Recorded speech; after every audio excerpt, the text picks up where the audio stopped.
Salut, c'est encore moi. Petit problème de connexion, là, je sais pas pourquoi. Faut que je réécoute la vidéo, voir si elle a tout été là. Puis là, je me rends compte qu'il manquait la partie de voir le planificateur à l'écran. Donc, pour poursuivre, pour voir vraiment les vraies couleurs, qu'est-ce que ça a de l'air, planificateur, gestion de temps, je vous le montre à l'écran, puis je vous explique comment ça fonctionne quand c'est un formulaire. On y va. Bon, désolé des inconvénients. C'est bien plate, là. Je sais pas pourquoi ces temps-ci, ça marche pas sur Internet. Donc ici, c'est vraiment le formulaire, le planificateur de gestion de temps en ligne. Il n'est pas encore type formulaire. Je vais vous expliquer comment ça fonctionne un formulaire, dans le fond. Donc, je vous le montre à l'écran. Moi, la version papier que vous avez vue dans la précédente vidéo, ben, il était plus fade parce que, dans le fond, j'imprime pas plein de couleurs. C'est question d'économiser mon encre, etc. Là, mais je prenais l'imprimant noir et blanc. Je voulais juste montrer qu'est-ce que ça avait de l'air. Donc, vous avez des séparateurs pour chaque section journalier. Ici, c'est la page journalière. Donc, si c'était un formulaire, chose que ça va devenir, là, ici, je peux juste sélectionner, mais normalement, vous cliqueriez et vous pourriez écrire. La fonction formulaire n'est pas faite. Vous savez, quand vous avez un formulaire, c'est parce qu'il y a eu un travail en back-end, qu'on appelle en arrière-plan, qui a été fait. Moi, c'est la partie qui me resterait à faire. Donc, chaque section, vous pourriez écrire ce qu'il y a à faire. Et en l'imprimant, ben, c'est plus propre qu'écrire à la main, évidemment. Mais des fois, on ajoute des choses au fur et à mesure. Ça permet aussi de garder des enregistrés, puis de les revoir, etc., de les réutiliser. Ou dire, ah, il y a 6 mois, j'avais fait ça. Je vais aller voir, exemple, ma feuille, mon planificateur. Donc, vous pouvez faire un retour. Cette vidéo-là sera pas longue. Là, je voulais juste vous montrer les sections. Oups, il ne veut pas avancer. OK. Donc, par semaine, vous avez ici. Donc, aussi, encore là, vous pourriez écrire. Là, tu vois, il y a des petites affaires visuelles que je vois qui m'énervent. Je ne sais pas si elle est plus foncée. Tu sais, c'est des détails graphiques qu'il faut que je révise encore et encore. Mensuel. Donc, vous avez le mot ici. Vous pourriez, exemple, marquer si c'était type formulaire. Ah, tu vois, il me fait comme une case à cocher. Ben, c'est pas ça que je veux, mais c'est pas grave. Le formulaire, vous pourriez écrire la journée. Pourquoi j'ai pas mis des chiffres? Parce que ça change tellement de semaine en semaine. Moi, je veux pas l'enregistrer comme ça, là, mais... trimestriel, donc ça, aujourd'hui, ça va pas bien. On va y aller manuellement. Trimestriel, c'est pour 3 mois. Fait que premier trimestre, deuxième, troisième, quatrième.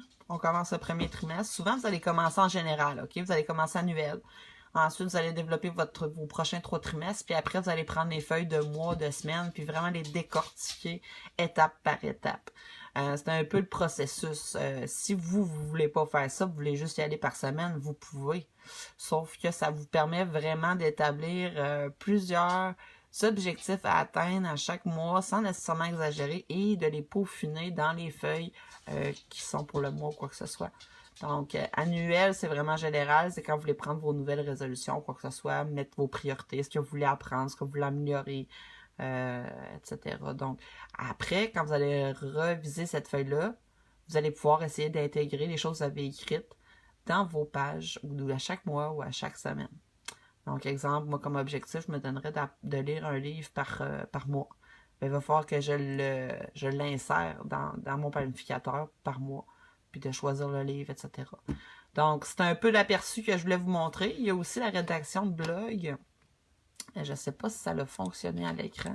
Je pense que oui, mais je vais quand même vous le remontrer. 2 petites secondes, je n'étais pas prête. Le blog. OK.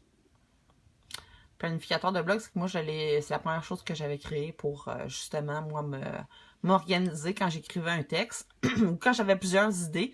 Donc, je trouvais l'idée du titre, mais je savais pas nécessairement de quoi j'allais parler. Donc, pour mieux structurer mon texte, pour dire, OK, les grandes lignes importantes à marquer. Et il est, celui-là, non, mais normalement, il est de type formulaire, donc je suis capable de cocher ce qui a été fait. Je suis capable d'insérer les liens, etc. Fait que quand j'écris mon texte dans WordPress, j'ai juste à faire du copier-coller, fait que c'est plus rapide, plus pratique, etc. Il va manquer quelques sections pour d'autres...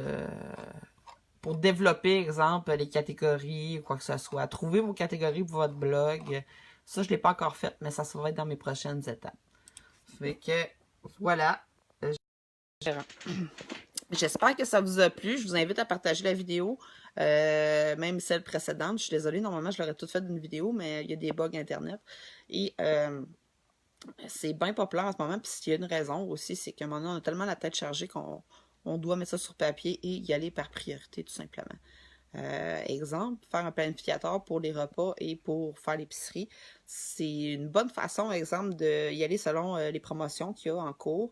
Qu'est-ce qu'on pourrait faire, combien de quantités on a besoin, combien on est de personnes. Vous gardez une journée, exemple, pour faire de la popote au moins pour une semaine. Ça va vous faire économiser de l'argent, puis en plus, vous allez manger meilleur que des choses congelées ou quoi que ce soit. Ça pourrait être une belle option. Fait que c'est à développer. Par contre, la gestion de temps, je trouve que c'était prioritaire.